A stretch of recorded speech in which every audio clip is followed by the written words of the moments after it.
EU 정상회담이 열리고 있습니다. 여기에서 어떤 이야기가 나올 것인지, 은행 연합에 대해서는 어떤 합의점이 과연 도출이 될 것인지 여러 가지 이슈도 우리가 살펴봐야 되겠고요. 그리고 달러화에 대한 원화 환율 1105원대까지 지금 하락을 한 상황인데 여기에 따른 또 수혜주를 또 찾아보겠습니다. 이슈 진단 대신증권의 문정희 이코노미스트와 함께합니다.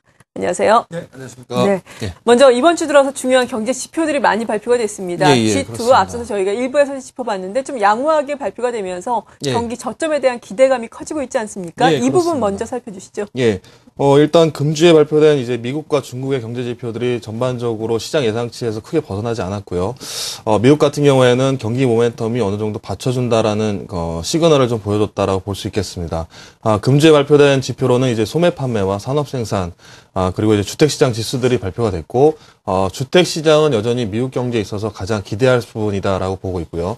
소매 판매와 산업 생산도 시장 예상치를 상회하면서 미국 경제가 3분기, 2분기와 3분기 저점을 통해서 아마 개선될 것이다라는 기대감을 좀 높여줬다라고 볼 수 있겠습니다. 또한 이제 전일 이제 중국 경제 지표도 3분기 9월 경제 지표와 3분기 GDP가 발표됐는데요. 3분기 GDP는 시장 예상치처럼 7.4% 전년 대비로 2분기 7.6%보다는 하회했지만은 아마 경기 저점일 가능성이 높다라는 시그널을 좀 보여줬고요. 특히 이제 9월 경제 지표, 산업 생산과 고정 투자 그리고 소매 판매 등이 전반적으로 8월 지표보다는 개선되면서 9월에 대한 경제 지표 하향 저점일 가능성이 높다라고 보는 시각들이 좀 우세했다라고 볼 수 있겠습니다. 그래서 금주에 발표된 미국과 중국 G2에 대한 이제 경기 모멘텀이 더 이상 악화되지 않을 것이다라는 기대감이 금주의 금융시장에 긍정적인 영향을 미쳤다라고 판단되고 있습니다. 네. 그리고 이런 가운데 EU의 정상회의가 열리고 있습니다. 워낙에 또 회원국들 간의 입장 차이가 크기 때문에 특별히 호재성 소식이 나올 것이다라는 시각은 별로 없는 것 같아요. 그렇습니다. 일단 근본 이제 정상회담에서 이전에 그 시장에 대한 노출이 전혀 안 됐고요. 안건에 대해서도 별로 논의되지도 않았던 부분이 있었습니다. 그래서 아마 이번 근본 정상회담에서는 크게 기대할 부분이 없지 않겠느냐라고 보고 있습니다. 근본 정상회담에서 논의될 안건에 대해서는 주로 이제 은행연합 쪽하고 이제 재정통합 쪽 역인데요. 지금 이제 독일 등 이제 북유럽 국가들이 전반적으로 은행연합에 대해서 반대하는 입장을 좀 고수하고 있고요. 영국 등 비유로존 국가들은 재정 통합에 대해서도 반대하는 입장을 보이고 있기 때문에 근본 정상회담에서 이런 이제 연합이나 아니면 동맹에 대한 얘기들이 쉽게 해결되지 어렵다라고 보고 있습니다. 이번 안건에 또 하나 이제 스페인 얘기가 또 이제 주목할 부분인데요. 아직까지 스페인에서 공식적으로 구제금융 신청을 안 했던 부분도 있고, 구제금융에 대해서 이제 스페인 정부에서도 낙인 효과, 이제 그 구제금융 신청국이라는 오명을 우려해서 아마 아직까지도 좀 염두해지 못하고 있다라고 보고 있습니다. 그래서 이런 부분들 때문에 유로존에 대한 해결 부분이 좀 난망적으로 좀 보고 있고요. 그렇다면 근본 정상회담에서 큰 성과를 기대하기 좀 어렵지 않겠느냐라고 판단되고 있습니다. 네, 방금 전에 말씀해주신 스페인의 전면적인 구제금융 신청 문제가 증시의 향방을 가로지르는 또 중요한 변수가 될 수도 있을 것 같은데요. 스페인의 구제금융과 관련해서는 앞으로 어떻게 우리가 봐야 되겠습니까? 일단 스페인이 그 9월달 22일 그 통화정책에서 OMT가 발표되면서 아마 스페인이 9월 내에 아마 구제금융을 신청할 것이다라고 예상을 했었지만은 10월 이제 하순이 접어드는 상황에서도 아직까지 구체적인 구제금융 신청 계획을 발표하지 않고 있습니다. 이 부분은 여전히 그 유럽 지도부 간의 그 회의 그 이견이 좀 좁혀지지 않고 있기 때문이라고 볼 수 있겠고요.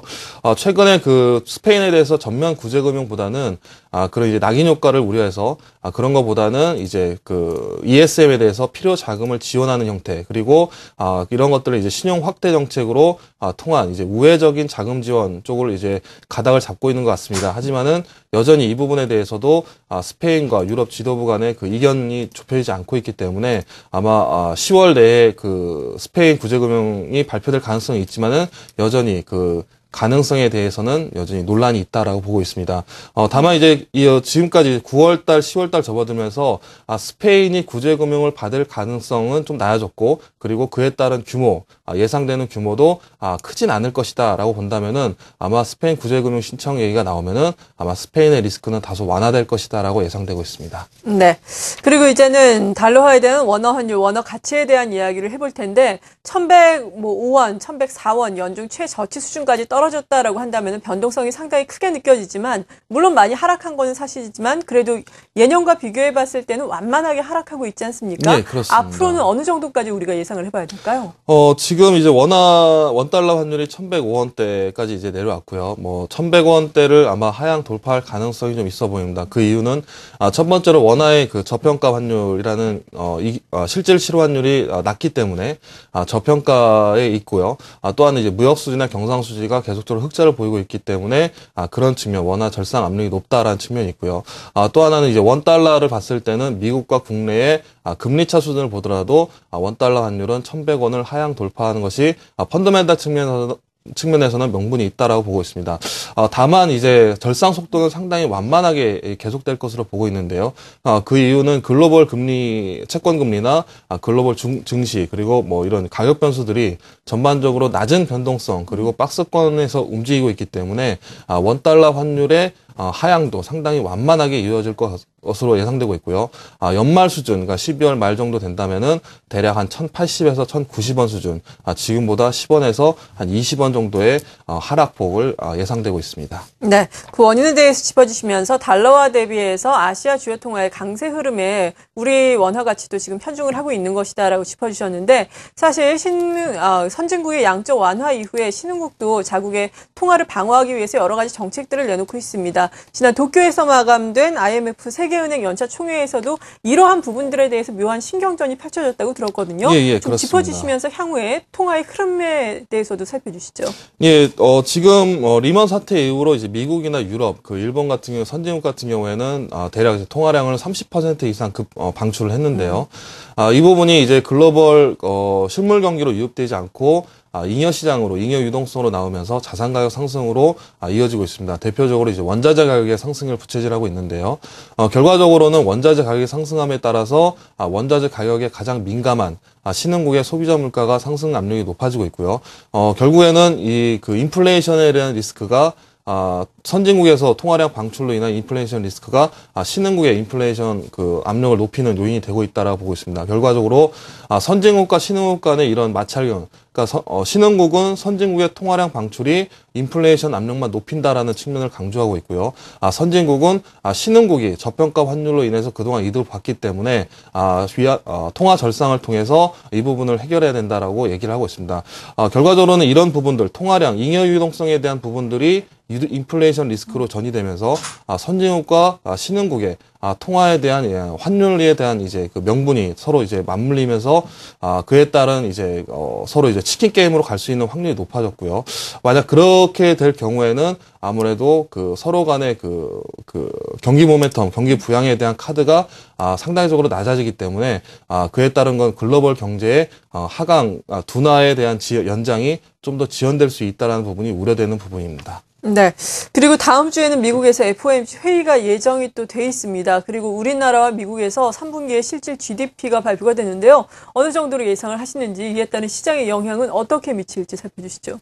예, 일단 미국 연준의 10월 FOMC는 9월 FOMC 연장이라는 측면, 그리고 이미 QE3 카드, 그러니까 모기지 증권 매입에 대한 QE3 카드를 꺼냈기 때문에 실질적으로 다음 주에 FOMC에서 기대할 부분은 상당히 좀 낮고요.